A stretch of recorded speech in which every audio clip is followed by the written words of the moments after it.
Good morning students, we are back with some new concepts of economics. देखिए हमने कौन कौन से कॉन्सेप्ट्स कर लिए थे, एक बार मैं आपको उससे गो थ्रू करा रही हूँ। देखिए, income, national income, earned income, unearned income, goods, consumption goods and its classification, capital goods and capital stock, investment, capital versus investment, components of investment, depreciation, expected and unexpected obsolescent and gross and net investment. ये सारे concepts हम कर चुके हैं last videos में। जिसने मेरी videos नहीं देखी हैं वो लिंक पे जाके देख सकते हैं वीडियोस। अब मैं आपको आगे करवा रही हूँ। नेक्स्ट टॉपिक है हमारा इंटरमीडिएट गुड्स। देखिए इंटरमीडिएट गुड्स क्या होता है, ठीक है, ये मैं आज आपको करा रही हूँ। इंटरमीडिएट गुड्स और फाइनल गुड्स के बारे में आज मैं आपको बताऊंगी। तो फर्स्टली हम देखते हैं इंटरमीडिएट गुड्स क्या होते हैं। देखिए ज़रा, intermediate goods, it refer to those goods and services which are purchased during the year by one production unit from other production unit and completely used up or resold during the same year। देखिए ये वो goods और services होते हैं जो purchase किए जाते हैं ड्यूरिंग द ईयर, यानी कि साल के दौरान परचेज किए जाते हैं। किसके द्वारा? बाय वन प्रोडक्शन यूनिट, यानी कि एक प्रोडक्शन यूनिट। प्रोडक्शन यूनिट क्या होती है? जो भी फैक्ट्री है, जो भी यूनिट प्रोडक्शन कर रही है, that is a production unit, ठीक है। तो by one production unit from other production unit, जो एक प्रोडक्शन यूनिट प्रोडक्शन कर रही है वो परचेज करती है from the other production unit and completely used up. अब देखो बेटा, यूज्ड अप का मतलब क्या होता है कि वो पूरी तरीके से या तो यूज़ किए जाएंगे या फिर वो रीसेल किए जाएंगे ड्यूरिंग द सेम ईयर, उसी साल के अंदर। कौन से साल के अंदर? जिस साल में प्रोडक्शन हुआ है उसी सेम ईयर में या तो वो यूज़ किए जाएंगे या फिर वो रीसेल किए जाएंगे ड्यूरिंग द सेम ईयर, ठीक है। अब इसी डेफिनेशन के बेसिस पे दो करेक्टरिस्टिक्स हैं इनकी। देखिए सेम करेक्टरिस्टिक्स है। फर्स्ट देखिए, purchased by one production unit from other production unit. मैंने आपको अभी बताया डेफिनेशन में कि ये एक प्रोडक्शन यूनिट दूसरी प्रोडक्शन यूनिट से परचेज करती है। और सेकंड करेक्टरिस्टिक सेम है, यूज्ड अप और resold during the same year. वो यूज़ किए जाएंगे कम्प्लीटली या फिर वो रीसेल किए जाएंगे उसी सेम ईयर में जिस साल में प्रोडक्शन हो रहा है, उसी सेम ईयर में वो इंटरमीडिएट गुड्स की जो भी प्रोडक्शन हो रहा है वो one production unit other production unit से परचेज करती है और उसी सेम ईयर में या तो पूरा का पूरा यूज़ कर लिया जाएगा या फिर वो रीसेल कर लिया जाएगा। अब मैं आपको इन दोनों टर्म्स का मीनिंग बताऊंगी, यूज्ड अप और रीसोल्ड का, कि इन दोनों का अलग अलग क्या मीनिंग है। तो फर्स्टली हम इन दोनों का मीनिंग देखते हैं। देखिए जरा, देखिए बेटा, मैंने आपको बताया इन दोनों का मीनिंग मैं बता रही हूँ। तो फर्स्टली देखते हैं यूज्ड अप का मीनिंग। यूज्ड अप देखिए क्या है। यूज्ड अप का मतलब होता है it means transform into other products और एडेड टू स्टॉक्स।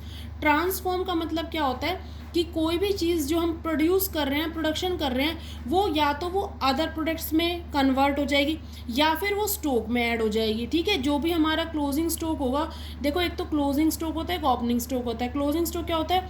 जब हम प्रोडक्शन कर लेते हैं और साल के अंत में जो भी हमारा अनसोल्ड गुड्स बचता है, that is a closing stock. और ओपनिंग स्टॉक क्या होता है? वही क्लोजिंग स्टॉक नेक्स्ट ईयर का क्या बन जाता है? Opening stock. तो या तो वो अदर प्रोडक्ट्स में ट्रांसफॉर्म हो जाएगी या फिर वो स्टॉक में ऐड हो जाएगी। मैं आपको इसके बिहाफ पे एक रिस्पेक्ट में एक एग्जांपल बता रही हूँ। देखिए बेटा, यूज्ड अप एग्जांपल क्या है?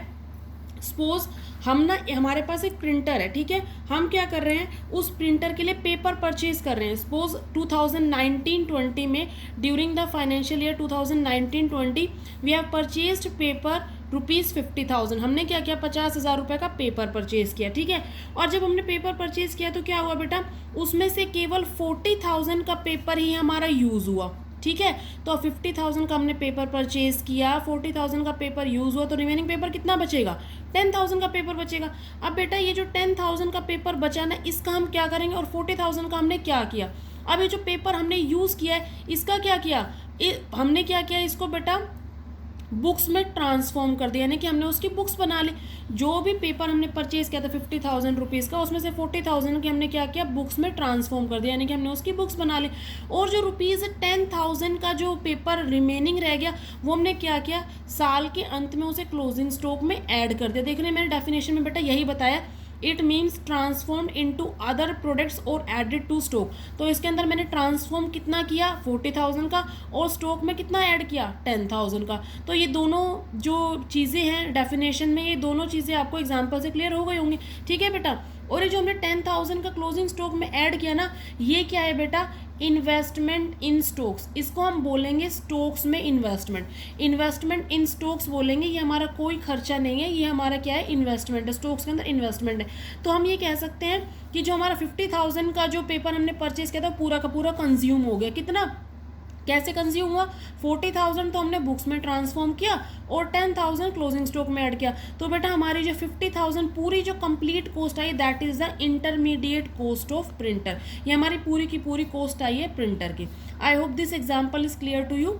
यूज्ड अप का मतलब क्या है ये मैंने आपको बताया। ठीक है, नेक्स्ट जो उसी में टर्म थी रीसोल्ड, वो मैं आपको बता रही हूँ। रीसोल्ड का मतलब क्या होता है, देखो बेटा, रीसोल्ड का मतलब होता है ए टाइप ऑफ रीसेलिंग एक्टिविटी, यानी कि कोई भी एक पर्सन है वो क्या कर रहा है, किसी भी चीज़ को रीसेल कर रहा है। अब बेटा रीसेल का मतलब क्या होता है, अब रीसेल करेगा कैसे, देखो सपोज हमारे पास लोकेलिटी में एक ट्रेडर है, ठीक है, कोई ट्रेडर है। अब बेटा देखो बेटा, एक तो ट्रेडर होता है, एक मैन्युफैक्चरर होता है। ट्रेडर का मतलब क्या होता है, ट्रेडर होता है जो केवल गुड्स को परचेज करता है और सेल करता है। ठीक है, और मैन्युफैक्चरर क्या होता है, वो रॉ मटेरियल परचेज करता है, फिर क्या करता है, उससे फिनिश्ड गुड्स में कन्वर्ट करता है, देन सेल आउट करता है। अब बेटा यहाँ मैं एग्जांपल ले रही हूँ ट्रेडर का।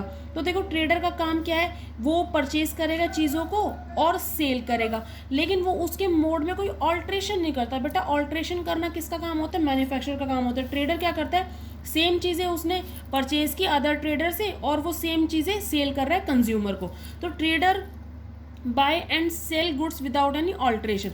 तो रीसोल्ड का मतलब बता रही थी विद एग्जांपल ऑफ ट्रेडर। अब देखो हमारे एरिया में कोई भी एक शॉप है, ठीक है, जैसे ग्रोसरी शॉप है, वो क्या होता है बेटा, वो क्या कर रहा है, केवल चीज़ों को परचेज कर रहा है और वापस से सेल कर रहा है। जैसे कि ब्रेड हो गया, बटर हो गया, सॉफ्ट ड्रिंक्स हो गई, ये क्या होता है बेटा, ये ग्रोसर परचेज कर लेता है, ठीक है, किसी से, और उसके बाद वो सेल आउट करता है। अब देखो हमारे घर में अमूल की जो ब्रेड आती है, अभी थोड़ा ना जिससे हम परचेज करके ला रहे हैं वही ब्रेड बना रहे हैं। ब्रेड तो कंपनी से, फैक्ट्री से बन के आ रही है। तो वो क्या कर रहा है, केवल वो जो डेयरी शॉप है वो केवल क्या कर रहा है बेटा, वो हमारी जो प्रोडक्ट्स है हमें केवल सेल आउट कर रहे हैं। बिल्कुल एज इट इज़ उनके पास ब्रेड आ रही है फैक्ट्री से, एज इट इज़ उनके पास मिल्क आ रहा है, वो उसमें कोई ऑल्ट्रेशन नहीं कर रहा है, विदाउट एनी ऑल्ट्रेशन वो हमें सेल आउट कर रहा है। तो दैट इज रीसोल्ड। ठीक है, ये क्या है बेटा, resold is type of reselling activity. तो ये दोनों का मीनिंग है यूज्ड अप और रीसोल्ड का। I hope intermediate products are clear to everyone, these are intermediate products. अब बेटा नेक्स्ट हम देखते हैं फाइनल गुड्स। मोस्ट इंपॉर्टेंट है ये फाइनल गुड्स क्या होता है।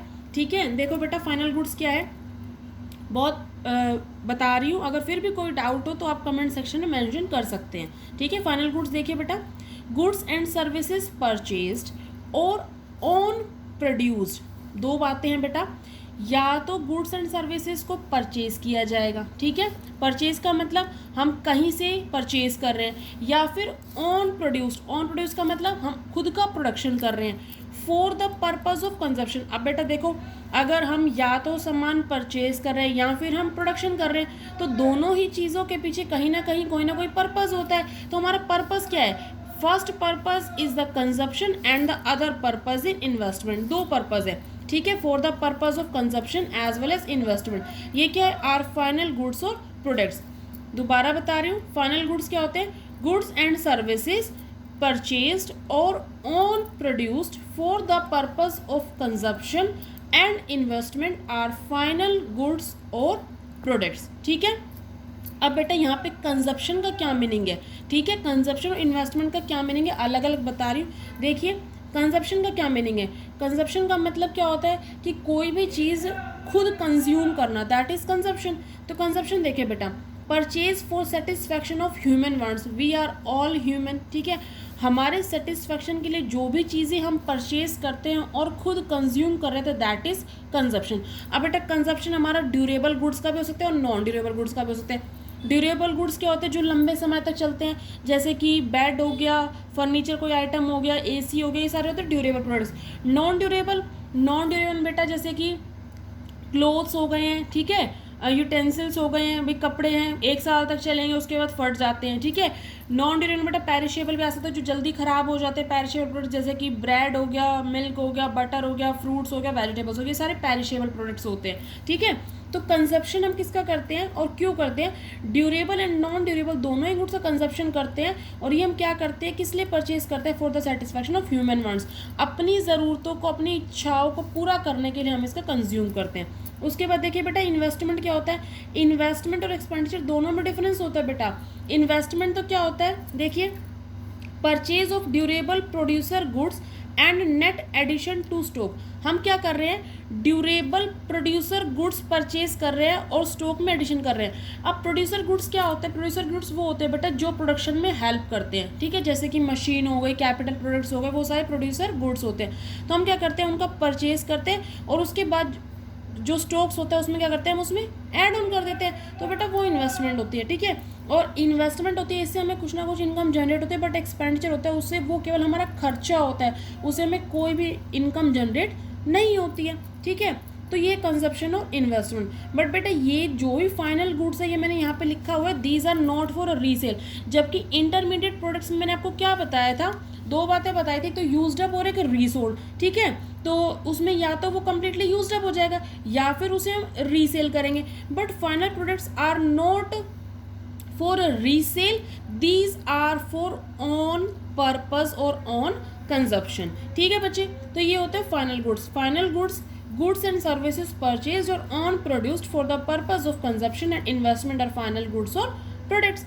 उसके बाद बेटा एक डेफिनेशन इसकी और है, बहुत सिंपल सी है, देखिए वही सेम है, बस थोड़ा सा मीनिंग हम चेंज कर रहे हैं इसका, कि हम किस तरीके से इसको लिख सकते हैं। Final expenditure refers to the expenditure on goods and services mean for final consumption and investment.